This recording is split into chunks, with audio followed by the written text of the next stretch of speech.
vous aimez la Tunisie, vous avez 1000 fois raison. Mais la Tunisie, ce n'est pas seulement le pays touristique que nous connaissons tous, c'est aussi un pays très industrieux, qui travaille beaucoup, qui se développe, et notamment avec des entreprises belges. J'ai à côté de moi Monsieur Demersman, qui vient de recevoir le prix de la FIPA, un des awards qui sont régulièrement décernés pour une entreprise spécialement performante. C'est le cas de votre entreprise, Demco, et de votre groupe qui compte, je crois, une quinzaine de sociétés en Tunisie. C'est exact. Nous avons depuis 1991, l'année de notre démarrage, construit un petit groupe de sociétés de plus ou moins 15 entreprises, comme que vous venez de dire, principalement actifs dans le textile habillement. C'était notre cœur business jusqu'à maintenant, notre core business. On a ajouté d'autres affaires, comme dans l'industrie l'aluminium. Nous avons une ligne de laquage, de powder coating line, ça s'appelle en anglais, de laquage et de construction donc d'aluminium de différents articles. À côté de ça, nous avons aussi un laboratoire de textile et de toxicologie. D'accord. Qu'est-ce qui vous a décidé à investir en Tunisie plutôt que dans un autre pays? Bon, en fait, c'est un peu d'hasard et un choix spécifique. L'hasard fait que je suis venu travailler en 1987 en Tunisie pour une entreprise belge. Et pendant que j'ai vu comment ça marche, j'ai donc décidé avec mon épouse qui est tunisienne de démarrer une propre entreprise. Pourquoi de rester en Tunisie? Donc, bien sûr pour la pratique que mon épouse est tunisienne, mais aussi dans la région de Sahel, dans laquelle je suis implanté, dans la région Monastir.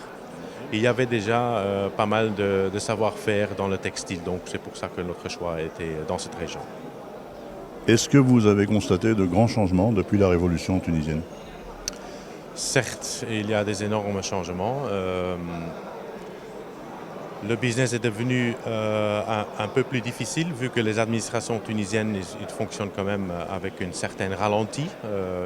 Il faut dire qu'avant la révolution, il y avait un certain mécanisme qui fonctionnait d'une certaine façon. Il y avait des gens quand même dans les administrations, dans les ministères, avec une historique qui a été effacée. Donc il a été dû reconstruire. Donc au bout de 4-5 ans, ce n'est pas encore tout ça.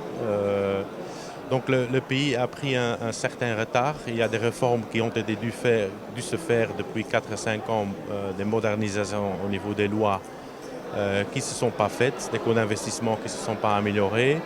Donc je crois que c'est ça le plus grand problème. Mais on a l'espoir que l'actuel gouvernement, il a quand même un plan d'attaque dans l'action qui est très ambitieux. Nous avons l'espoir que tout va aller pour le mieux actuellement. Et en tout cas, la Tunisie est pleine des ressources, surtout humaines, des gens très intelligents. Donc je suis sûr qu'ils peuvent surmonter cette épreuve. Une main-d'œuvre particulièrement qualifiée, dit-on. C'est ce que vous avez constaté dans vos différentes activités? Oui, nous avons dans les années 90, lorsque nous avons démarré, nous avons retrouvé cette main-d'œuvre qualifiée. Entre-temps, le système d'éducation, elle a quand même eu des petites failles en Tunisie. Ça a démarré déjà dans les années 2000. Ce n'est pas du tout dû à la révolution. C'était déjà bien, malheureusement, bien parti avant la révolution. Donc l'éducation n'était pas tellement une priorité en soi, surtout la qualité. Donc on se trouve actuellement avec beaucoup de diplômés, mais qui ne sont pas forcément dans le domaine que nous avons besoin. Donc on doit faire beaucoup de formations en intra dans la société. Et on amène aussi des formateurs de l'extérieur du pays pour former notre personnel. Quel conseil donneriez-vous à un entrepreneur belge, un investisseur qui aurait l'idée de venir s'installer en Tunisie comme vous l'avez fait? C'est d'abord bien chercher l'endroit en fonction de la disponibilité de la main-d'œuvre, parce qu'on dit qu'il y a du chômage en Tunisie, qui est vrai, comme dans beaucoup de pays, mais le chômage n'est pas partout en égalité. Donc dans les régions de côtières et la région du nord, de Tunis, Bizerte, le chômage est beaucoup moins présent. Donc il y a beaucoup plus des hôtels, des affaires en général, de l'industrie qui s'est implantée dans la zone côtière. Donc là, la demande de main-d'œuvre est même supérieure que l'offre.